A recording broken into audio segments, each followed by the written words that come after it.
Ibu Risma, saya punya pengalaman panjang dan meliput begitu banyak hal. Dan saya tahu bagaimana pemimpin banyak yang juga membangun infrastruktur begitu banyak. Tapi saya kalau lihat Surabaya, ada yang sangat spesifik. Anda langsung ke substansinya, adalah manusia.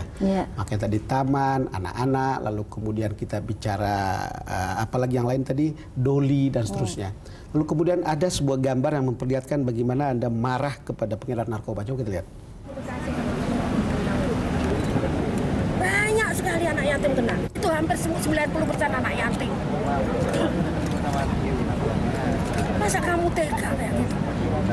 Sudah kehilangan orang tuanya, kamu hancurkan lagi masa depannya. Ini ibu marah-marah terhadap pengedar narkoba. Bagaimana ibu pada waktu itu bertemu dengan orang ini, lalu kemudian apa yang ada di kepala ibu sampai kemudian harus begitu? Jadi waktu itu sebenarnya hanya upacara untuk penghapusan pemusnahan barang bukti. Pemusnahan barang bukti. Nah, tapi saya pingin ngomong sama mereka, itu bukan kamu dihukum gitu-gitu, bukan. Saya pingin bahwa saya sampaikan ke dia, bagaimana kalau kena anakmu sendiri? Kemudian bagaimana kalau kena adikmu sendiri? Bagaimana kalau kena adikmu perempuan? Saya bilang begitu. Dan dia nangis kemudian setelah itu. Ada yang satu, yang terakhir itu, dia ngomong, jangan sampai. Loh kok jangan sampai?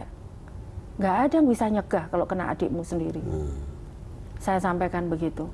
Akhirnya ada yang beberapa nangis setelah itu. Kalau memang lihat data pengidap narkoba ini di Surabaya, apakah ada tanda-tanda turun sekarang atau bagaimana? Iya, saya bersyukur kepada Tuhan turun sekarang. Turun sekarang. Narkoba turun, HIV/AIDS turun begitu. Wow. Ya. Itu yang ibu sentuh tentang orang-orang narkoba. Tapi juga ada gambar yang memperlihatkan bagaimana ibu pada waktu korban kecelakaan AirAsia. Saya sendiri karena kita bikin lipuran langsung dari sana, kita tahu betul bagaimana seorang wali kota sibuk. Coba kita lihat. Ini ibu datang ke keluarga korban. Iya, saya datangi satu persatu keluarga. Bahkan ada yang hampir pingsan itu saya juga mijeti, saya kasih minyak gitu, itu karena justru mereka lah yang berat gitu. Kalau korbannya ya sudah itu kan, justru mereka lah yang ditinggalkan itu yang berat gitu. Jadi saya mencoba meringankan beban mereka, begitu, mencoba meringankan.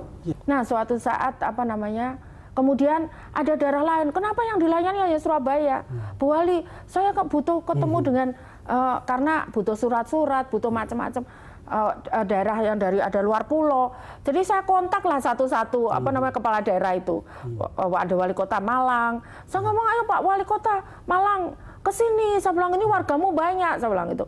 Ya Bu, kita buat. Akhirnya Kota Malang juga punya helpdesk-nya, kemudian saya juga kontak bupati wali kota daerah luar yang ada korbannya. Satu-satu saya kontakkan dari Makassar, dari mana-mana. Itu kan susah kalau bukan saya gitu kan. Kalau saya harus menyerahkan, nggak mungkin kepala dinas saya berani ngontak kepala daerahnya, itu nggak mungkin kan. Ibu ini kan membuat semula itu kan tidak dimintai bantuannya, tetapi begitu ibu dimintai bantuan, Anda memberi lebih banyak dari apa yang diminta. Ya, saya rasa saya harus lah, Pak. Itu tugas saya. Semacam saya kadang juga nggak bisa. Saat itu saya hampir 90% itu non-muslim. Nah saya gimana? Bu Wali doa.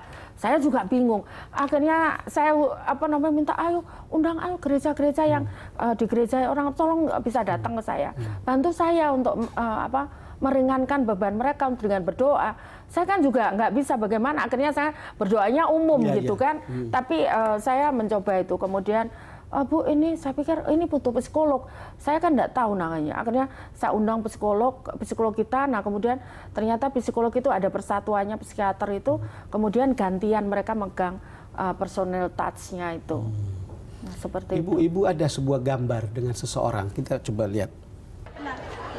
Dalam acara pahlawan ekonomi ini, yang ini ceritanya pernah ikut pijet ibu, ikut mengasuh ibu. Ya,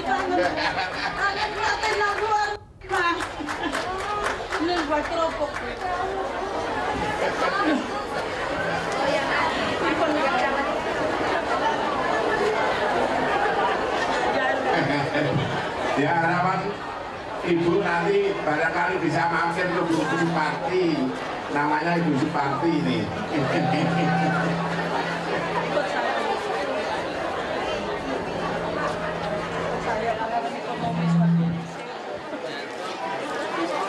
Maaf, ini dulu ikut ibu saya, jadi yang rawat saya waktu kecil. Iya, maaf. Tidak mau menulis aku Iya, Ibu kisah itu gimana? Iya, saya terus terang dulu nggak pakai kerudung dia. Jadi saya nggak apal waktu di apa namanya. Saya ingat siapa ya, saya ingat cuman karena dia pakai kerudung jadi saya nggak tahu itu. Ternyata dulu bantu ibu saya yang rawat saya waktu saya masih kecil. Saya mahasiswa, saya SMA, SMP. Oh, jadi Ibu ingat, tetapi kemudian ingatan Ibu tentang waktu dia mengasuh itu ada yang kuat? Ya, dia saya suka naik gunung gitu. Nah, saya kan kepingin kalau saya supaya boleh naik gunung terus sama orang tua saya. Jadi saya selalu nyuci sendiri baju-baju saya. Tapi sama emak ini enggak boleh. Udah biar aku. Tapi saya kan enggak punya gitu.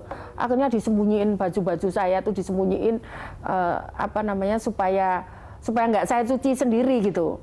Ya, itu.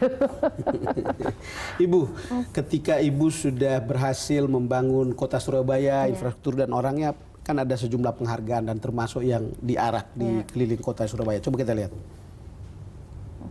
Nah, semarak betul. Ini cerita tentang bagaimana prestasi Ibu dihargai atau prestasi masyarakat Surabaya. Ibu ngajak masyarakat Surabaya, lalu kemudian mereka menikmati, lalu kemudian inilah hasilnya. Apa yang Ibu rasakan ketika dapatkan penghargaan semacam ini? Ada yang nasional, ada yang internasional?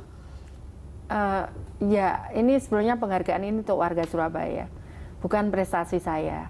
Tapi kita bisa mendapatkan prestasi itu karena warga Surabaya. Jadi karena itu, tapi saya sampaikan selalu ke warga Surabaya, tujuannya adalah bukan penghargaan.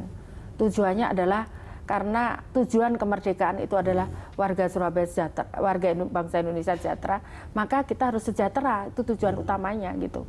Supaya kita nggak dijajah kembali. Jadi bukan penghargaan tujuannya, tapi untuk masyarakat Surabaya lebih sejahtera. Lebih sejahtera. Kita jeda lagi, Bu. Pemirsa, kita akan segera kembali selepas jeda berikut.